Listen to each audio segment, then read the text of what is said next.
자, 축복의 법칙, 축복에 대해서 계속 배우는데 특별히 사실 이 축복은 어디에 제가 강조하고 있죠? 물질에 대한 축복, 재력에 대해서, 재정에 관한 것을 집중적으로 지금 하고 있습니다. 축복의 법칙 네 번째 시간인데 오늘은 좀 특이한 걸 할 거예요. 아까 우리 리더들 모임에서 얘기했는데 아마 이런 내용 거의 못 들어봤을 수도 있어요, 설교 중에. 저는 오늘 뭐에 대해서 다루냐면 재정인데, 누구의 재정? 예수님의 재정 상태에 대해서 좀 다룰 거예요. 예수님에 대해서 우리가 일반적으로 이렇게 들리는 거, 성경을 제대로 들여다보지 않고 그냥 일반적으로 하는 말들이 좀 있어요. 그 의견들이 잘못된 것들이 많습니다. 그래서 저는 오늘 여러분 성경 같이 보면서 좀 분명하게 하고 싶어요.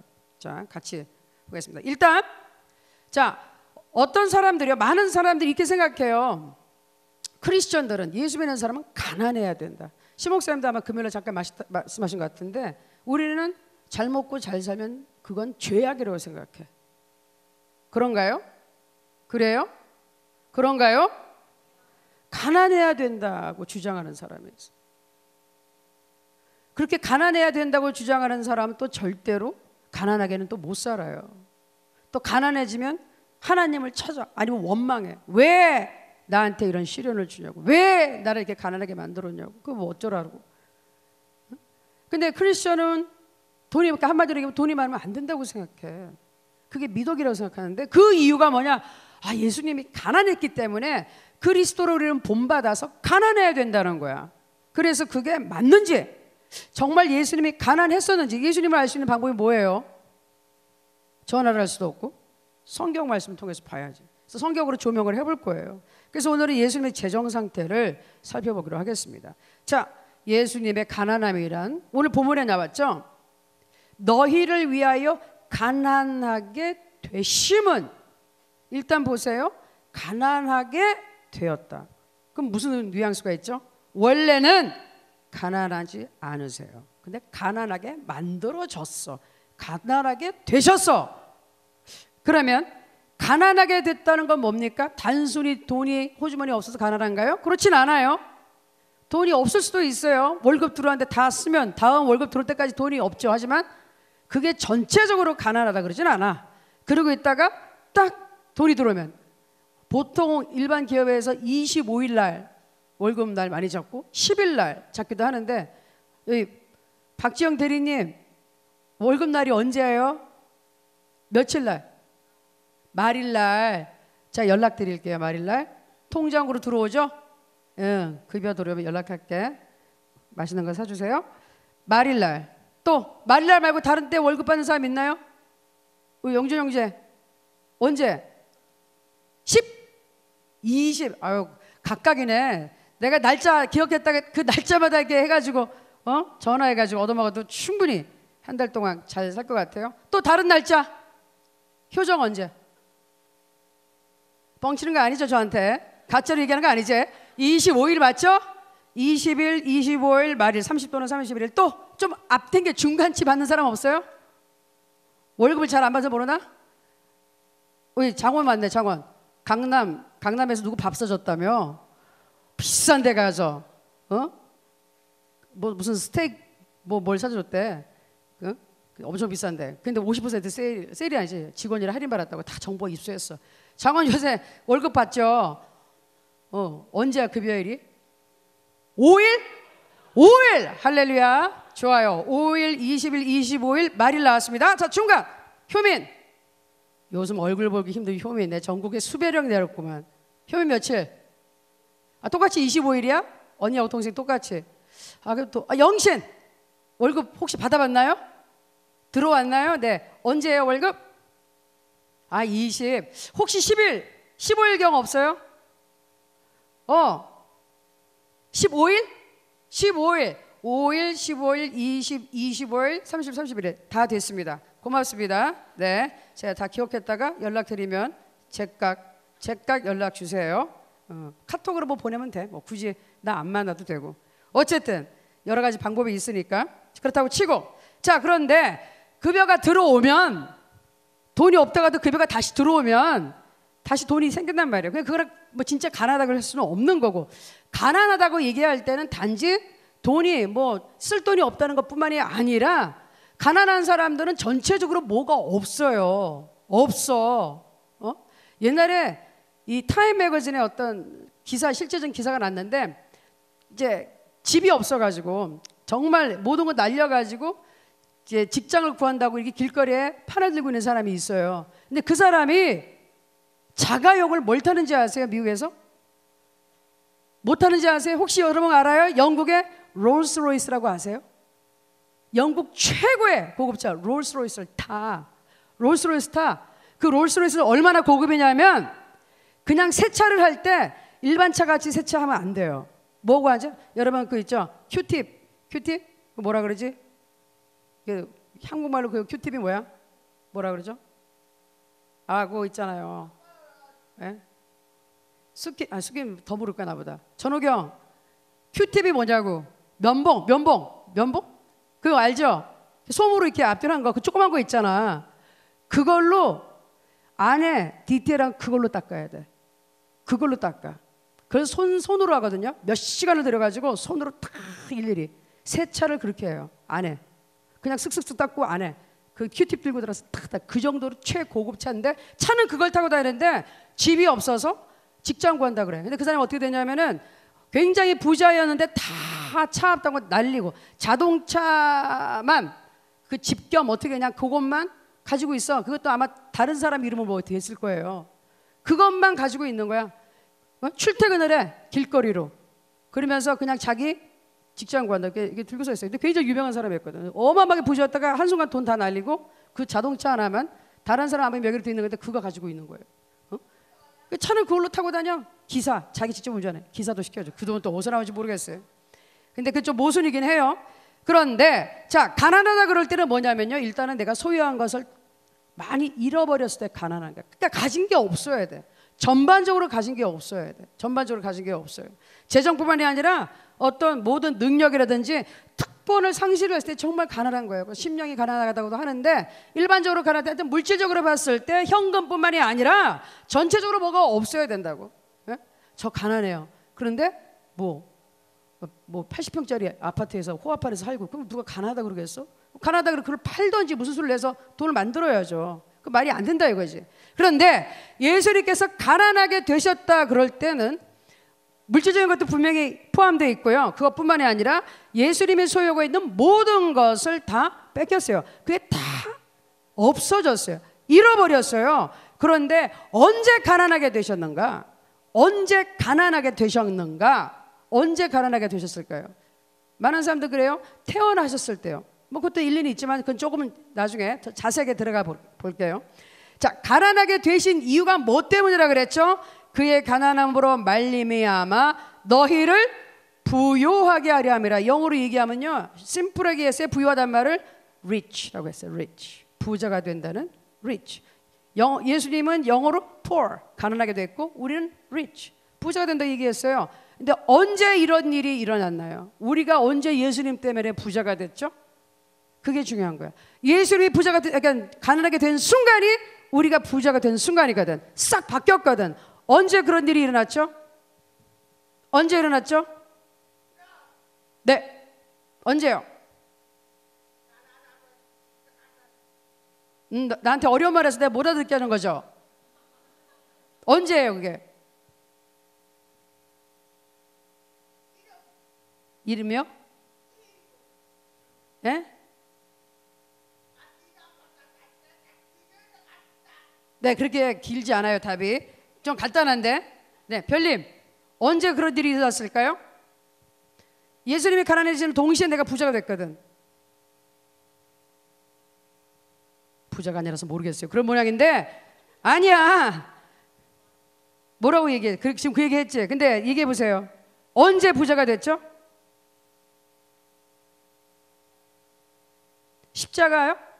십자가에서 어떻게 됐을 때? 예수님이 돌아가셨을 때. 왜 돌아가셨는데요? 네, 정확한 대답을 하시는데 별로 이렇게 믿음 있게 얘기는 안 하는 것 같아. 어쨌든 정답이에요. 박수! 박수 크게 치세요.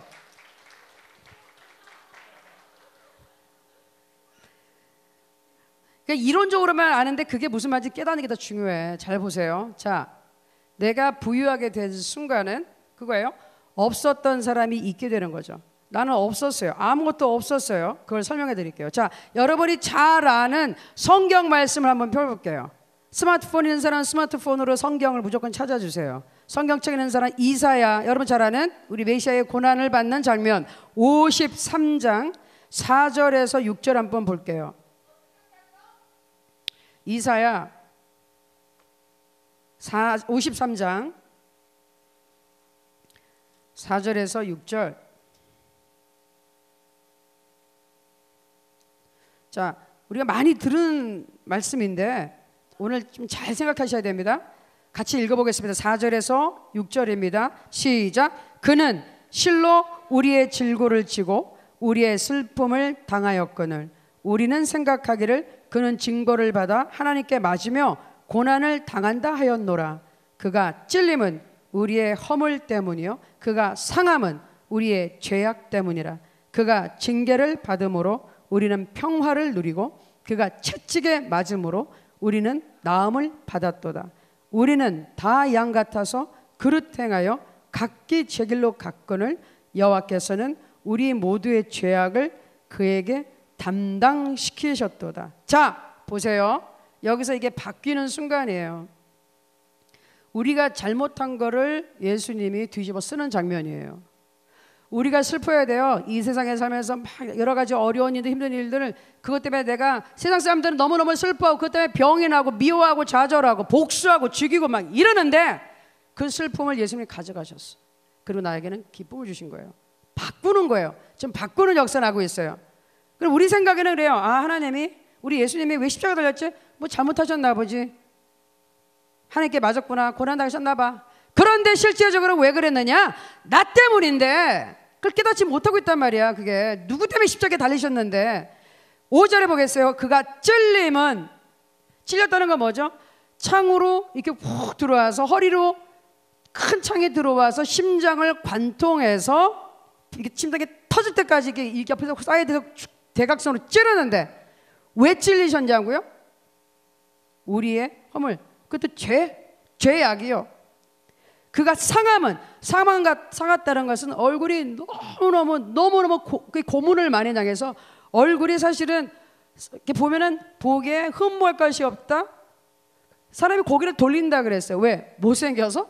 천만의 말씀. 그게 아니라 너무너무 매를 맞아서 주먹질을 당해서 로마 병제들 얼마나 잔인해요.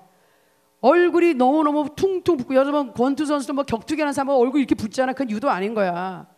집단으로 구타를 당했기 때문에 너무너무 얼굴이 이그러지고 흉측해서 정말 괴물같이 된 거야.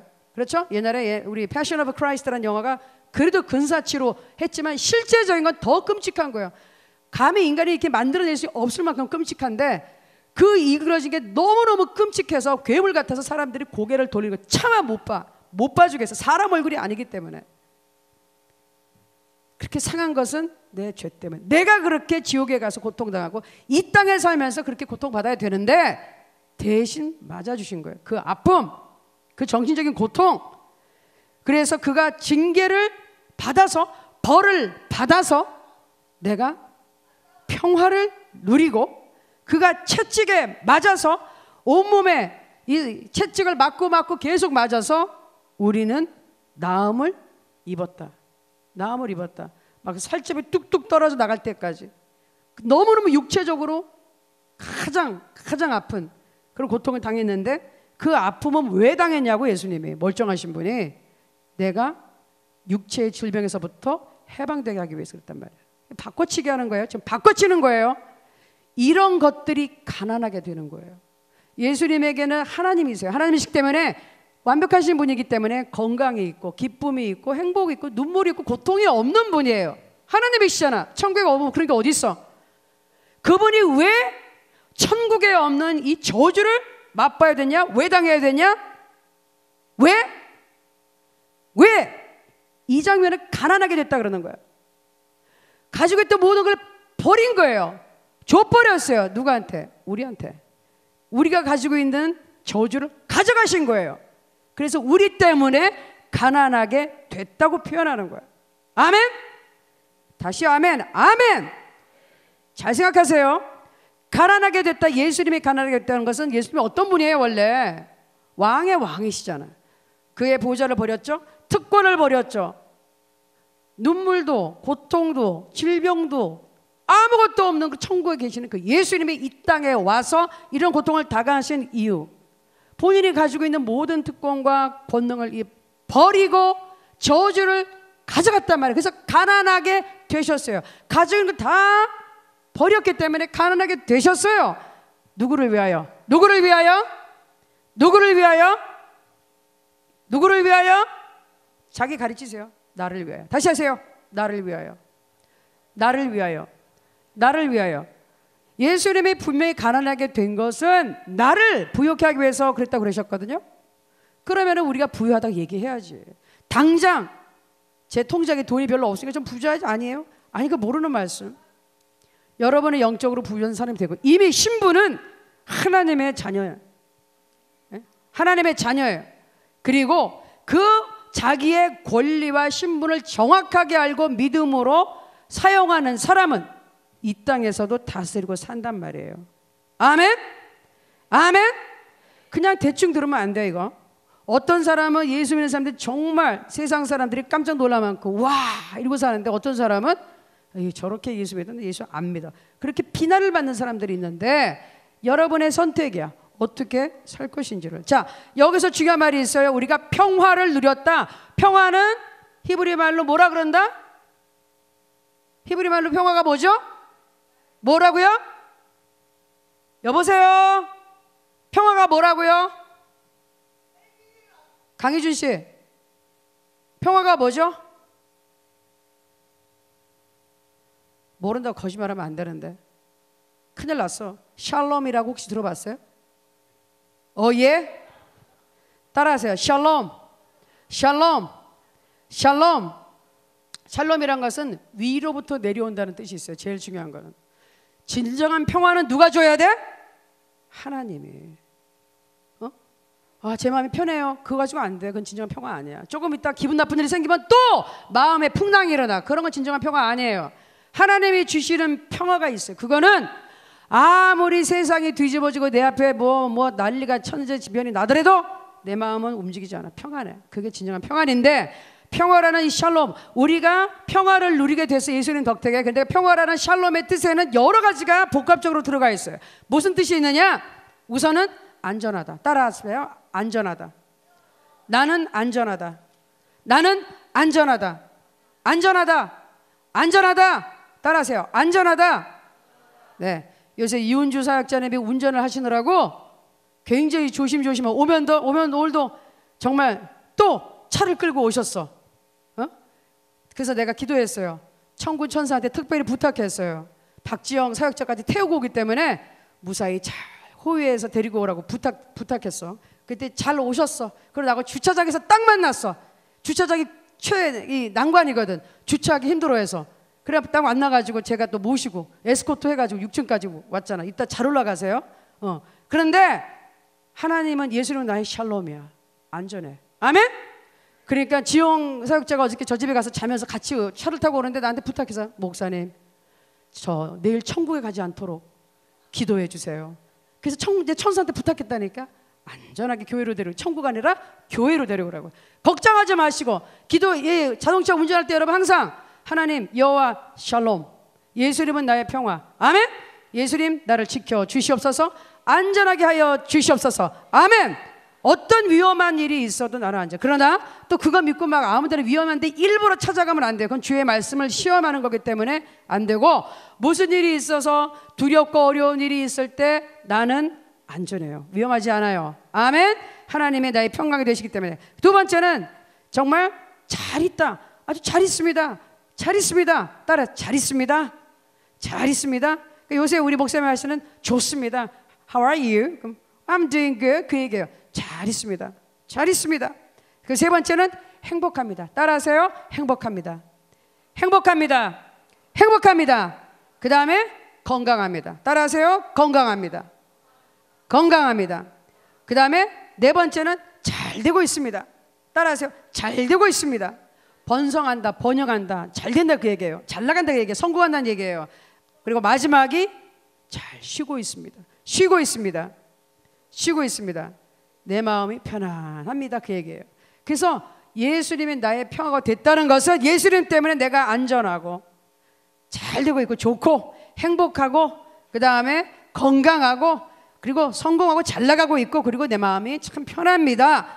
예수님 덕택에 그 얘기예요. 그래서 부자가 된 거죠. 세상에서 돈으로 살 수 없는 건강, 평화. 네? 어디서 돈 있다고 사나요? 못 사요. 돈 있으면 마귀한테 그냥 휘둘려 가지고 돈 있는 사람이 더 돈을 착취하고 돈 있는 사람들 갑자기 부부가 이혼을 하게 되고 형제들이 그냥 치고받고 싸우고 더 그래요. 그러나 우리는 예수님 안에서 이러한 것을 얻었다. 그래서 부자가 됐습니다. 부자가 됐어요. 그래서 이런 걸 보고 뭐라 그러냐 여러분이 들어봤을 거예요. 예수님의 대속이라 그래. 대속.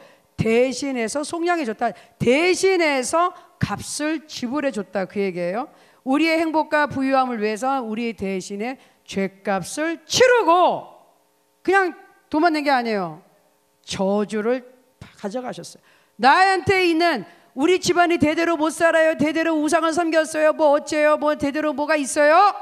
뭐 무슨 유전병이 있어요? 다 암으로 돌아가셨어요? 상관없어요. 예수를 믿으면 그게 다 끊어져요. 아멘? 아멘. 자, 그런 거를 저주를 가져가셨단 말이야. 그러니까 예수 안에 있으면 해방이 된단 말이죠. 자, 여러분 가끔 뉴스에 또는 이렇게 드라마 같은 거 보면은 납치극이 벌어져. 납치극. 재벌의 아들을 데려가고 막 무슨 정치인 유명한 뭐 애들을 막 데려가고 뭐 배우자 뭐 데려간단 말이에요. 그러면 주로 납치하는 목적이 뭐죠? 납치해가고서 전화가 오던지 뭐 해? 뭐 하라 그래? 뭐 내놓으라 그러던데? 주로 뭘 요구하지? 주로 뭐? 돈, 몸값을 요구해. 몸값. 자, 그래가지고 막 뭐 손가락 잘라버린다 막 끔찍한 짓 하고 이랬는데 납치해오고 돈을 내놓으라 그래. 조건이에요. 몸값을 내놔야지 이 몸 돌려준다. 몸값 안 내나? 네 자식 죽인다. 그래가지고 막 영상 찍어서 보내고 뭐 잘라 보내고 난리도 아니죠. 그런 잔인한 인간들이 있어요. 다 막에 일을 하고 있는 사람들인데 그게 실제 상황이에요. 우리가 예수님께서 이런 말씀하셨어요. 마가복음 10장의 45절에 인자가 온 것은 섬김을 받으려 함이 아니라 도리어 섬기려 하고 자기 목숨을 많은 사람의 대속물, 이걸 영어로 랜섬이라고 하는데 그 랜섬이 바로 몸값이에요. 몸값. 누구를 지금 인질로 잡고 있을 때 몸값을 랜섬이라는 단어를 써요. 영어로는 바로 그 단어예요. 그래서 뭐라 그랬다? 자, 마귀한테 인질로 포로로 잡혀있는 우리 몸값을 뭘로? 생명으로. 예수님의 생명으로. 생명은 생명, 이에는 이, 귀에는 귀, 눈에는 눈. 생명은 생명. 우리 생명 저쪽으로 넘어가고 예수님은 이쪽으로 와서 십자가로. 내가 지옥 가야 되는데 예수님이 지옥의 고통을 대신 당하고 나는 저쪽으로 나서 살아나갔다. 우리를 살기 위해, 나를 살기 위해서 몸값을 자기신의 생명으로 근데 단순하게 그냥 심플하게 준 게 아니잖아. 너무너무나 끔찍한 인간이 당할 수 있는 최악의 고통. 제가 최근에 다시 십자가, 예수님의 십자가의 상의 그 고통에 대해서 다시 한번 이렇게 공부를 했어요. 다시 봤는데 너무너무 끔찍해요. 너무 끔찍해. 이 역사가들이 기록한 그런 것에 보면 진짜 인간이 가장 고통을, 최악의 고통을 느낄 수 있는 방법이 십자가 형틀. 십자가 형틀. 굉장히 이렇게 숨이 끊어지지 않게 연명이 되게 하면서 긴 시간, 몇 시간, 또 어떤 사람 몇 날 며칠을 거기다 달아놓고 때로는 그냥 새들이 와서 쪼아먹게. 그렇죠? 그래서 땡볕에 나서 말라 죽이고. 보통은 이 심장이 폐활돼서 많이 죽긴 하는데 우리 예수님 같은 경우는 극심한 스트레스로 인해 결과적으로 나중에 이 피가 순환이 안 되고 물이 차올라는데 너무너무 극심한 고통, 마음의 고통 때문에 심장이 더 크게 파열됐어요. 그리고 파열이 됐을 때 창으로 사실 찔러가지고 물이 다 튀어나온 건데 피와. 너무너무 끔찍해요. 그 고통을 왜 당하셨나? 가난하게 되셔가지고 왜 저주를 받으셨나? 몸값. 내 생명? 나는 살아나가고 예수님 십자가에서 죽으신 거예요. 잘 들어보세요. 고린도 후서 5장 21절에 하나님이 죄를 알지도 못하는 이 예수 그리스도를 우리를 대신하여 죄로 삼으신 것은 우리로 하여금 그 안에서 하나님의 의, 즉 하나님으로부터 무죄 선고를 받게 하려 하심이라. 나는 무죄로 걸어나가고 살아서 걸어나가고 예수님은 유죄가 돼서 대신 십자가에서 죽으신 거예요. 갈라디아서 3장 13절 14절 그리스도께서 우리를 위하여 저주를 받은 바 되사, 저주를 받았다는 말이 어디서 증명이 되느냐? 율법의 저주에서 우리를 속량, 우리를 여기서 구해 주셨으니 기록된 바 나무에 달린 자마다 저주 아래 있는 자라 하였습니다. 저주받은 자 나무에 달아라 그랬는데 하나님 말씀에 예수님이 십자가에 나무에 달렸어요. 저주를 받으셨기 때문에 누구를 위해서? 내가 받을 저주를 대신 받으셨단 말이에요. 나의 몸값을 치르셨죠. 그래서 그 이유는 이는 그리스도 예수 안에서 아브라함의 복, 아브라함이 엄청 복을 받았어요. 영혼 육의 복을 받았어요. 장수했고 하나님을 너무너무 잘생겨서 믿음의 조상이 됐고 그분의 마음이 평안을 얻고 그 다음에 모든 환경이 복의 복을 받았어요. 복의 복을 받아서 믿음의 조상이 된 아브라함의 그 복이 이방인에게 미치게 하고, 즉 이방인 우리 같은 사람, 예수님 하나님과 전혀 상관 유대인이 아닌 사람, 그런 사람들이 복음을 듣고 그 복이 아브라함의 복이 쭉 하나님에서 유대인으로 내려오다가 싹 빠져 예수님을 통해서 우리 같은 사람한테도 다 오게끔 옆으로 예수님을 통과하는 순간 그 복이 유대인한테 다 이방인들에게 전해지는데 우리도 그 중에 한 사람, 예수님 때문에 그 아브라함의 복이 통과되는 순간 이쪽으로 싹 뻗어나와서 유대인만이 아닌 우리한테도 나한테도 왔단 말이에요. 근데 왜 그렇게 다 했느냐? 왜? 나의 영혼육이 부유하게 되기 위해서. 아까 본문 말씀에 자 너희를 위하여 가난하게 되심은 가난하게 됐어요. 저주받고 다 뺏기고 모든 걸 다 잃었어요. 목숨을 잃었어요. 그의 가난함으로 말미암아 나를 부유하게 하려 하심이라. 따라하세요. 나는 예수 안에서 부유합니다. 예수 안에서 부자입니다. 모든 것을 다 가졌는데 뭐가? 천국을 소유했는데. 따라하세요. 나는 천국을 소유했습니다. 천국을 소유했습니다. 나에게는 하나님이 함께 하십니다. 하나님이 함께 하십니다. 아멘. 하나님 함께 하는데 뭐가 가난해요? 자, 그래서 이제 가난하게 됐다는, 예수님이 가난하게 됐다는 단지 돈이 없었다 그게 아니라는 거. 누구 때문에 가난하게 됐다는 거? 우리 때문에 그랬다는 거. 덕택의 결과가 어떤 일이 생겼냐? 우리가 부유하게 됐다는 걸 배웠어요. 그게 가장 큰 핵심이고, 아까 말씀드렸지만 예수님의 재정 상태를 내가 이제 살펴봅니다. 자, 예수님이 엄청 가난했기 때문에 그리스도를 본받아 가난해야 되라. 뭐 그런데 그런 말하는 사람 치고 정말 거지같이 사는 사람이 없어. 예? 자기도 먹을 거 다 먹어야 되고 입을 거 다 입어야 되고 좋은 차 차고 다니고 막 그런다니까. 그런데도 왜 그런 소리 하는지 모르겠어요. 성경적으로 살펴봅시다. 자, 예수님이 탄생하셨을 때 한번 생각해 보세요. 마태복음을 중심으로 볼게요. 누가복음은 정말 이제 말구유에서 태어나셨는데, 말구유에서 태어났던 이유는 돈이 없어서 거기 갔나요? 말구유에 왜 가셨죠? 왜 말구유에서 태어나셨죠? 돈이 없어서? 성경에 그렇게 써 있나요? 이유가 뭐였죠? 아이를 낳으려 그러는데 이게 지금 이 예루살렘 쪽으로 가는데 이 지금 이 여행 중이니까 이게 지금 어디 여인숙 한마디로 호텔이나 모텔 들어가야 되는데, 그때는 이 호적 정리하다 모든 사람이 다 내려와 있기 때문에 방이 꽉 찬 거예요. 방이 없었어. 근데 갑자기 아이가 나오려고 그러는데 방이 없는 거야. 돈이 없어서가 아니라 방이 없었어요. 그래서 어쨌든 말 구이라도 좋습니다. 그래서 거기서 나셨는데, 예수님이 거기서 태어나신 건 어때는 세상에 아무리 낮고 가난한 사람이라도 예수님은 다 커버할 수 있다는 것부터 가장 낮은 때부터 시작을 하긴 하세요. 그런데 돈이 없어 거기 가신 건 아니라니까. 자, 그리고 그 다음에 이제 마태복음에 가보면 동방 박사들이 찾아옵니다. 근데 그때는요, 잘 보세요. 말구역이 있었는데 동방 박사들은 예수님을 어디로 찾아오느냐? 어디로 찾아오죠? 집으로 찾아와요. 그래서 잘 보세요. 누가복음의 예수님의 탄생과 마태복음에 나와 있는 예수님의 탄생에는 시간차가 있어요. 시간이 흘렀어요. 아이를 낳아서 어느 집에서 기르고 있어서 아이가 자라고 있었어요. 그래서 거기도 보면 아이가 자라고 있어서 거기서.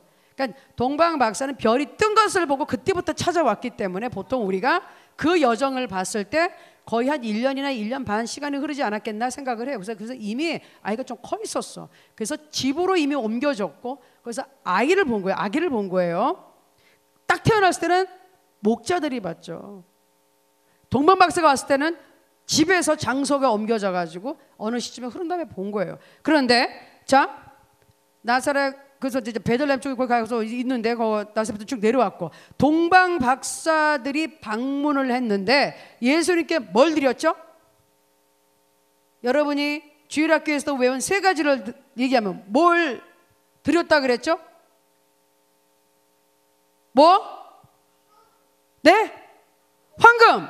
그다음 황금, 또 유향, 그다음 몰약.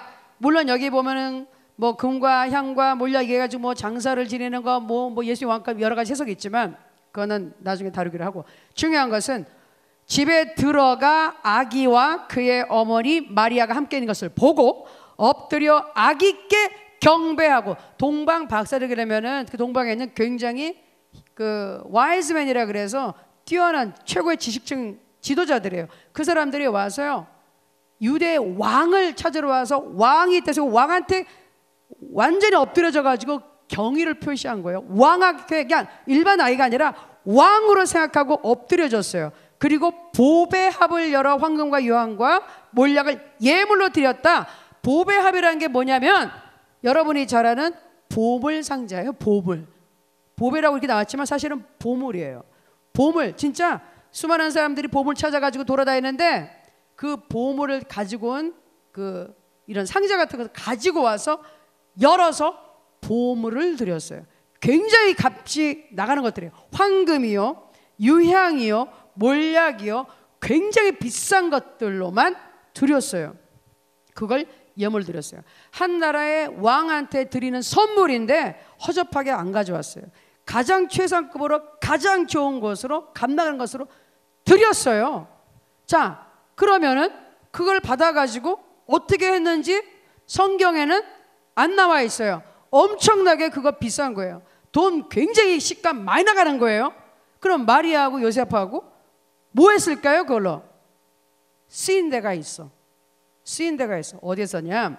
보세요. 그때 동방 박사들이 와서 이 헤로드 왕한테 먼저 물어봤잖아요. 유대 왕이 어디서 태어났냐고.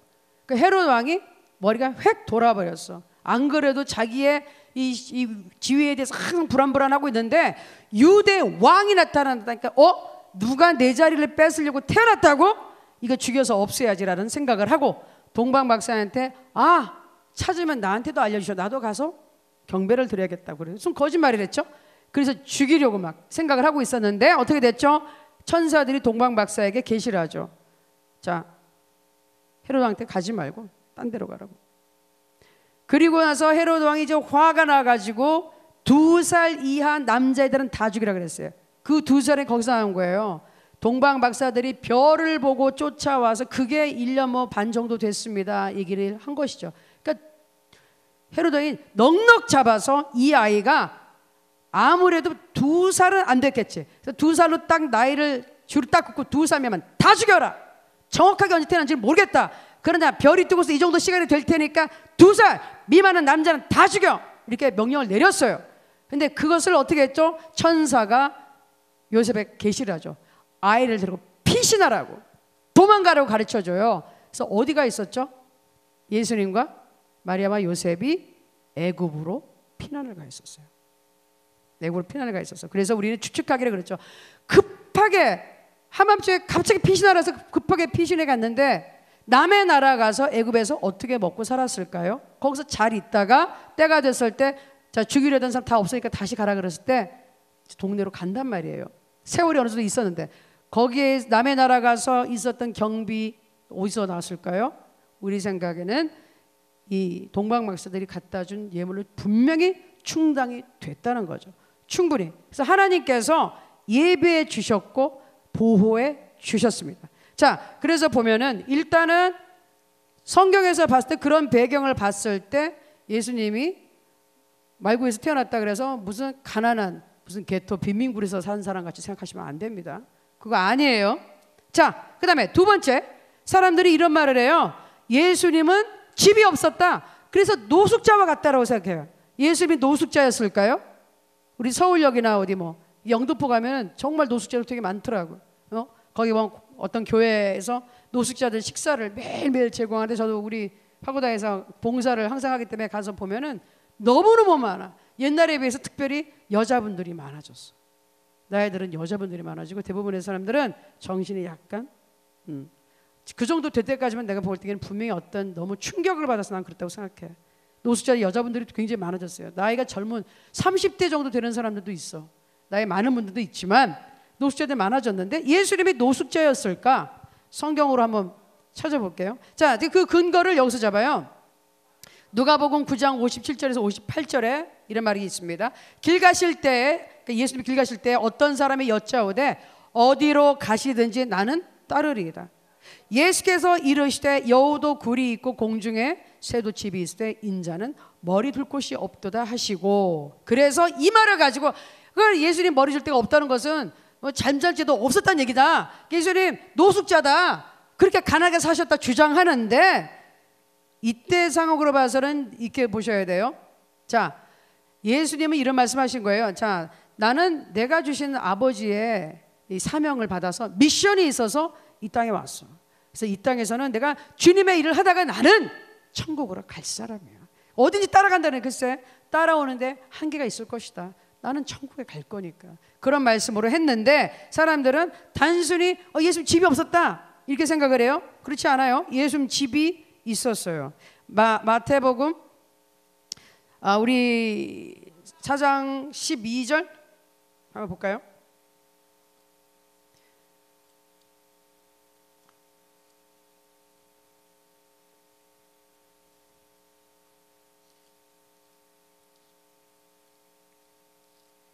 (12절) 마태복음 4장 12절 한번 보겠습니다. 그리고 13절. 예수님이 사역을 시작하셨을 때예요. 4장 12절 13절 같이 읽어볼게요. 시작. 예수께서 요한이 잡혔음을 들으시고 갈릴리로 물러가셨다가 나사렛을 떠나 스불론과 납달리 지경 해변에 있는 가버나움에 가서 사시니. 오케이. 자, 여기를 보면 다른 원문에서 더 근접한 뜻을 따르면 무슨 뜻이냐면은 나사렛을 떠나서, 그 말은 나사렛은 그냥 버리고 가버나움에서 지속적으로 사시니, 거주지를 이전해서 거기에서 거처를 삼으시고 지속적으로 사시니. 그래서 이때부터 예수님이 사역이 시작되면서 가버나움이 예수님 공생의 본부가 돼요. 거기서 지속적으로 살고 거기서 많이 활동을 하셨기 때문에 거기에 머무르시는 집이 있었어요. 노숙자 아닙니다. 예수님 노숙자 절대로 아니에요. 자, 성경 한 구절 더 볼게요. 마가복음으로 갈게요. 마가복음 뒤에 있는 마가복음 2장 갈까요?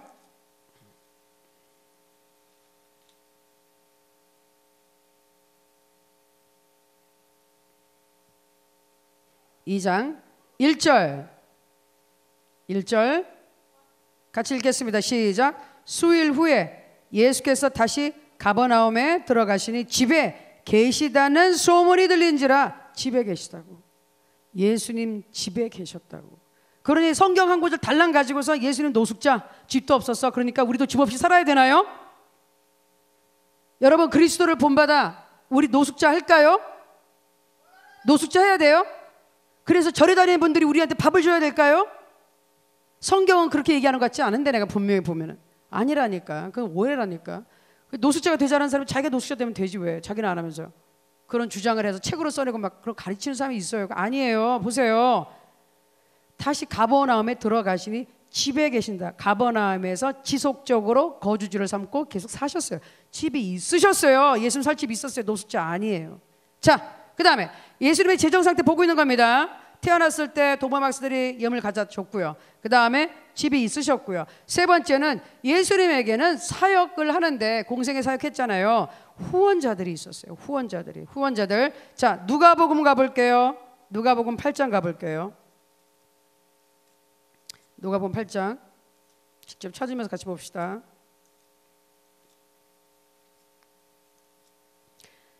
자, 1절에서 3절까지 볼게요. 누가복음 8장 1절에서 3절 큰 소리 같이 읽을게요. 시작. 그 후에 예수께서 각 성과 마을에 두루 다니시며 하나님의 나라를 선포하시며 그 복음을 전하실새 12제자가 함께하였고 12제자가 항상 같이 다녔습니다. 그 다음 또한 악귀를 쫓아내신과 병고침을 받은 어떤 여자들 곧 7 귀신이 나간 자 막달라인이라는 마리아와 3절 헤롯의 청지기 구사의 아내 요한나와 수산나와 다른 여러 여자가 함께하여 자기들의 소유로 그들을 섬기더라. 자 보세요. 예수님의 팀이 있어요. 팀 사역을 하셨는데 기본으로 12제자가 항상 같이 다녔어요. 12명을 먹이는 것도 힘드는데 팀이 언제 어디서 항상 먹고 자고 그 계속 사역하고 돌아다니는데 필요하잖아요. 그런데 다른 사람들이 같이 쫓아다니는 팀 사역하는데 특별히 이 여기에 나오는 여자분들의 이름이 있는데 그분들이 자기 것으로 섬겼어요. 섬겼다는 건 뭐다? 그분들이 먹을 거 입을 것을 공급해 줬어요. 그래서 동령하고 구걸하고 다니지 않았어요. 하나님께서 필요한 것을 채워주셨어요. 믿음의 사람들을 통해서 사역을 계속하는데 부족하지 않게 채워주셨습니다. 아멘? 아멘. 더 크게 아멘. 아멘. 이 뒤부터 이제 간단하게 넘어가요. 자, 그 다음 네 번째, 충분히 돈이 있어서 정기적으로 가난한 사람들을 구제하셨어요. 사역 중에 하나가 복음을 전파하고 병든 자 이렇게 세우고 죽은 자도 살리고 귀신 내쫓았지만 또 중요한 사역이 뭐냐? 가난한 사람들에게 구제했다. 그분들에게 도와줬다. 돈 없는 사람들 돈을 줬단 말이에요. 돈이 있으니까 주셨지. 없으면 어떻게 구제를 해요? 자, 그 말씀 같이 볼게요. 요한복음 14장 볼게요. 요한복음 14장.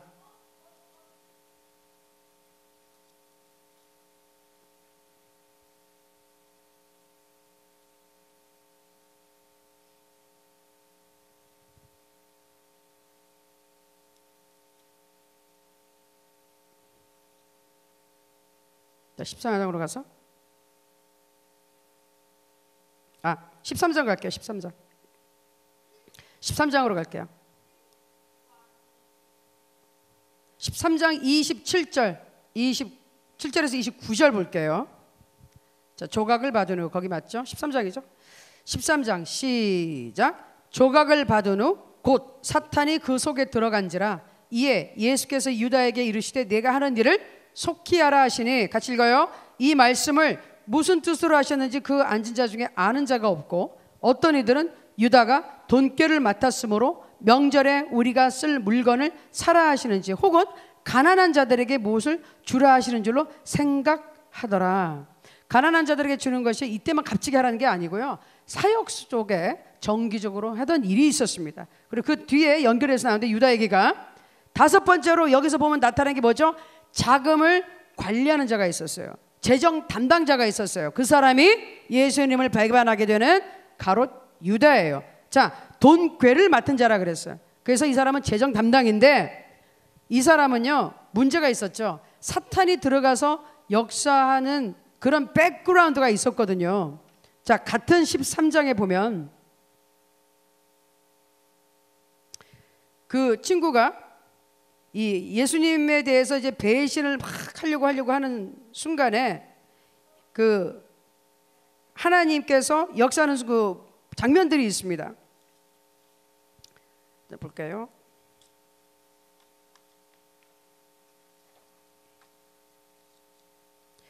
자, 성경 구절이 매칭이 안 되네요. 제가 읽어드릴게요. 제자 중 하나로서 예수를 잡아줄 가롯 유다가 말하되, 자, 여기는 뭐냐면은 향유를 가져와서 지금 이 마리아가 와서 예수님 발에 붓는 장면이에요. 근데 그걸 보고 뭐라 그러죠? 유다가 이렇게 생각해요. 어찌하여 300데나리온에 팔아 가난한 자들에게 주지 아니하였느냐 하니, 이렇게 말하면 가난한 자들을 생각함이 아니요 그는 도둑이라 돈꾀를 맞고 거기 넣는 것을 훔쳐 가미러라. 사탄이 가룟 유다 안으로 들어갈 수 있어서 좋은 조건이 있었죠. 뭐? 이 공검횡령을 계속하고 있었어요.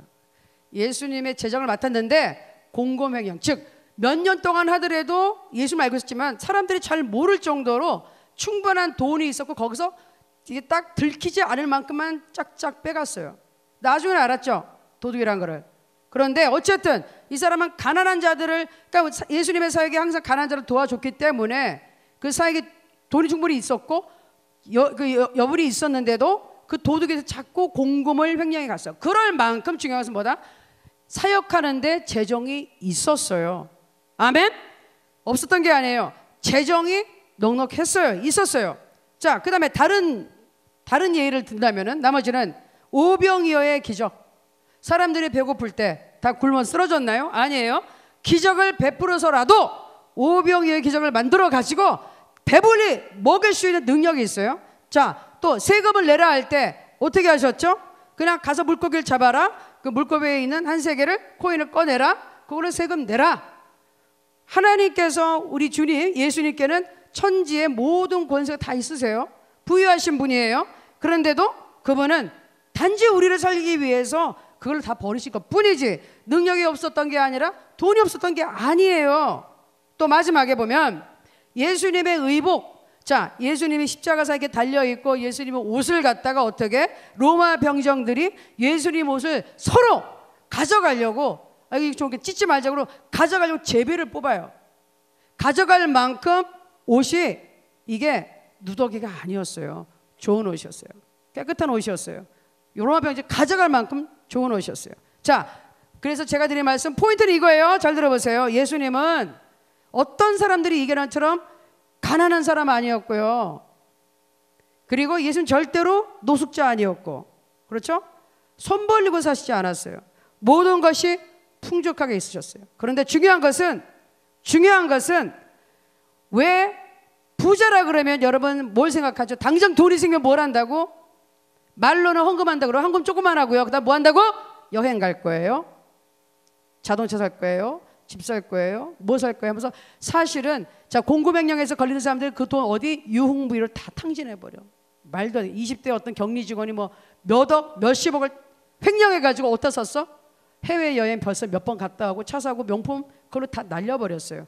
그런 식으로 쓴단 말이에요. 돈이 있으면 사치와 이꼴로 생각하는데 그렇지 않아요. 예수님은 재정이 있었죠. 넉넉했지만 풍족하게 있었지만 절대로 사치하지 않았고 낭비하지 않았고 자신의 기회에 욕심 채우지 않았고 항상 가난한 자를 구제했고 하나님의 일에 헌신하셨어요. 아멘. 다시 크게 아멘. 아멘. 그래서 오늘의 포인트는 뭐냐? 물질의 축복의 법칙 속에서 하나님의 뜻대로 사신 예수님, 하나님의 일을 하실 때 거지같이 안 했다 이 말이야. 에? 구걸하면서 안 했다 이 말이에요. 그 하나님 뜻이 아니에요. 하나님이 복을 주시면 넉넉해요. 아멘. 차고도 넘치는 거예요. 아멘. 자, 복을 받은 사람들이 복을 받았다는 게 뭔데? 부족하지 않다는 겁니다. 그런데 중요한 것은 돈이 많다 그러면 사치, 낭비, 자기 거에 너무 그냥 치장을 하니까 잘못된 거지. 여러분, 뭐 지금 대한민국에 있는 아이돌 나이들이 엄청 젊잖아요. 여러분 보면 나이 거의 다 아래일걸? 그런데 외제 스포츠카 무조건 타고 다니고 뭐 난리도 아니에요. 그러니까 그렇게 생각한단 말이야. 돈이 많으면 저런 걸 사야 되는 줄 알아. 그렇게 살아야 되는 줄 알아. 그렇지 않아요.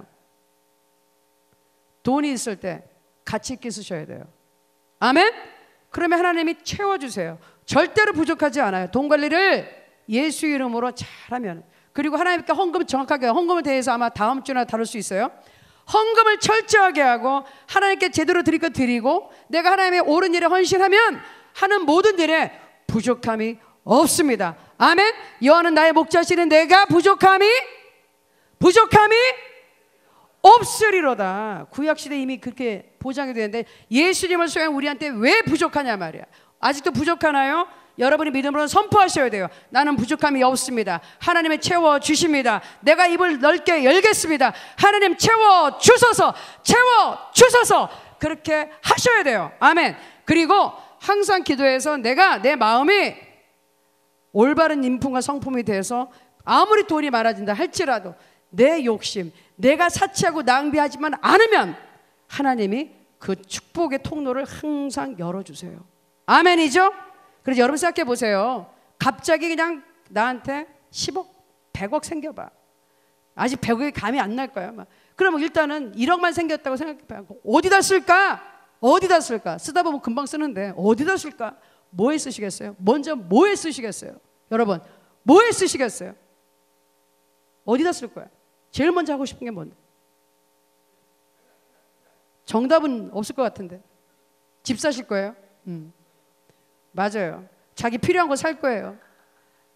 혼자 박수 치셨어요. 자, 집 사실 맞아요. 집 살 수 있으면 1억까지 좀 부족할 것 같은데 어쨌든 살 수 있으면 살 수 있어. 원룸 살 수 있을 것 같아요. 그런데 잘 보란 말이에요. 그러니까 우리 필요한 거를 쓰게 돼 있어. 이게 나쁘다는 거 아니에요? 사셔야 돼요. 그러나 내가 먼저 무엇을 그 돈을 어떤 목적을 가지고 하나님께 구별해서 드릴 거 드려야죠. 아멘? 아멘입니까? 그리고 필요한 거에 쓰셔야 돼요. 돈은 여기서 필요한 거지 천국에서 돈 필요 없어요. 여기서 지혜롭게 잘 사용하시면 돼. 돈은 하나님이 이 땅에서 주실 거예요. 어떻게 사용하는 거야? 중요한 겁니다. 아멘? 그래서 물질 축복의 법칙에 하나님의 뜻을 향한 예수님이 풍족하게 사신 겁니다. 우리를 위하여 모든 것을 버리신 것뿐이에요. 그분이 없는 분이 아닙니다. 그래서 크리스천들이 가난하게 살아야 된다? 노숙자같이 살아야 된다? 다 버려야 된다? 아니에요. 아니에요. 구어질전자 절대로 꾸지 않는 자가 복받은 자입니다. 아멘. 풍성한 자가 복받은 자입니다. 아멘. 아브라함의 축복이 예수를 통하여 우리에게 왔습니다. 아멘. 믿습니까? 아멘입니까? 다시 한번 아멘. 아멘. 아멘. 아멘이에요. 제가 한 가지만 그냥 결론적으로 얘기하면, 제가 어저께 리더들한테 잠깐 얘기했는데, 제가요 하나님을 섬겨보니까 알겠어요. 돈을 벌어보니까 알겠어요. 그러니까 내가 돈을 나는 지금도 번다고 생각 안 해요. 돈을 버는 게 아니라 하나님 주시는 거예요. 주시는데 제가 일평생 소원이 뭐였냐 하면 하나님 만나기 전에는 의사 되는 거였어요. 다른 것 때문에 아니라 어렸을 때부터 그냥 무조건 말을 할 때부터 의사. 내 모든 장난감 인형 같은 거 사다 주면 저기 갖다 버리고 옆에 갖다 놓고, 뭐 일본에서 온 인형 모시모시 맨날 두면 뭐 그런 인형 빠이 하고 옆에 갖다 놓고, 다른 거 다 갖다 놔. 다 갖다 놓고 빠이 하고 뭐 가지고 놀아? 의사 놀이기구. 그게 내 장난감, 내 평생 장난감, 내 유일한 장난감 의사 놀이기구. 사람들 가서 모두 오라 그래가지고 다 주사 놔주고 청지기 꼽아대고 막. 어렸을 때 맨날 하는 짓이 그거야. 의사. 근데 조금 크면서 제가 의사를 하게 된 그 목적이 뭔지 제가 알았어요. 조금 커서 초등학생 때부터 꿈이 있었어. 무슨 꿈? 아, 내가 하고 싶은 일이 있었어. 뭐 낙도나 이런 데 가서 의료 혜택을 못 받는 데 가서 의료 혜택을 주고, 학교를 세워서 교육 혜택을 주고, 어린아이들과 뭐 이렇게 이제 힘든 사람들을 위해서 헌신하고 싶다, 그런 생각을 했어요. 그때 예수님 모를 때야. 예, 학교는 다 크리스천 학교를 다니는데 그런 생각을 하고서 의사가 되고 싶었어요. 그 일을 하는데 가장 좋은 게 의사일 것 같아. 근데 의사 되려고 그랬는데 그게 그 꿈이 깨진 적이 있었죠. 언제? 주님을 만나고 나서 주님의 음성을 듣고 기도할 때 내가 어떻게 살아야 될까요? 했을 때 주님 만나고 나서 의사가 되고 싶었으니까 하나님의 부르심이 있는데 그럼 의료 선교사를 해야 되나요? 뭘 해야 되나요? 했는데 제 마음에 결론적으로 온 게 뭐냐면은 선교사, 그러니까 의사는 빼고 하나님을 섬기는 사람이 되라 그러셨어요. 그래서 제가 길이 바뀌었어요. 그래서 의과대학으로 안 간 거예요. 그냥 의예과를 다니다가 신학교로 바꾼 거죠. 그런데 그때 하나님이 의료 선교사로 안 하면서 길을 바꾸면서 내 마음에 확신을 준 것이 있었어요. 기도할 때 제가 두 가지였거든요. 의사가 되느냐, 아니면 내게 주신 탤런트 중에 영어에 대한 재능이 있으니까 영어 교육이냐. 두 가지 중에 한 가지는 반드시 선교 목적으로 쓰실 것이다 라고 생각했는데 결론적으로 신학을 보내면서 영어 쪽으로 길을 열어주신 거예요. 그래서 그 모든 사역이 영어로 연결이 돼서 지금도 그랬는데, 신학으로 갔으니까 뭐예요? 모든 거 다 포기하고, 의사 되면 돈 벌지 모르겠지만 이건 돈은 끝난 거야. 저희 어머니는, 우리 권사님이 이제 돈하고는 완전히 빠이라고 생각하고 일평생 나는 돈을 못 벌 것이다. 돈에 대한 거 다 버리고 생각도 안 했어. 그런데 하나님은 놀랍게도 훈련을 다 받은 다음에, 저도 물질적으로 훈련 많이 받았어요. 없어 본 적이 있었어요. 정말 고생한 적 많았어요. 하나님 만나고 나서 오히려 그랬는데, 영어 쪽으로 전문으로 이제 커리어를 쌓기 시작하는데 생각지도 않은 돈이 막 들어와. 가르치는 거 여기서 돈이 얼마나 더 생길까 하는데 돈이 진짜 우리 신목사님 말씀처럼 배로 쫙쫙쫙쫙쫙 올라가야 돼. 돈이 오더라고. 진짜 돈이 와요. 돈이 와. 따라와. 돈이 따라와. 그래서 알았어요. 그리고 그 돈이 있으니까 좋은 점이 뭐냐? 헌금을 많이 해서 좋고, 그렇죠? 누가 필요할 때 도와줄 수 있어서 좋고, 그렇죠? 누가 선교 나간 데 비기표가 없어서 도와줄 수 있어서 좋은 거예요. 아멘? 내가 꾸는 게 아니라 구워주지 않았어. 줄 수 있어서 좋았어. 많이 도울 수가 있더라고. 그래서 제가 알았어요. 돈이 있어야 되겠다. 돈이 있어야 되겠어. 돈이 없어 울고 있는 친구에게 가서 돈을 줘서, 학비 없어 울고 있는 친구에게 학비를 주니까 학교 가니까 좋더라고. 돈이 있어야 되겠다라고 생각을 했고, 돈의 가치를 그때 제가 깨닫게 됐어요. 지금도 마찬가지. 그래서 제가 여러분한테 강조해요. 옳은 곳에 쓰는 돈은 큰 도움이 되는 거예요. 아멘? 다른 사람을 살릴 수가 있습니다. 그래서 여러분 축복받기를 저는 간절히 소원해요. 아멘이죠? 아멘입니까? 아멘입니까? 자, 기도합시다.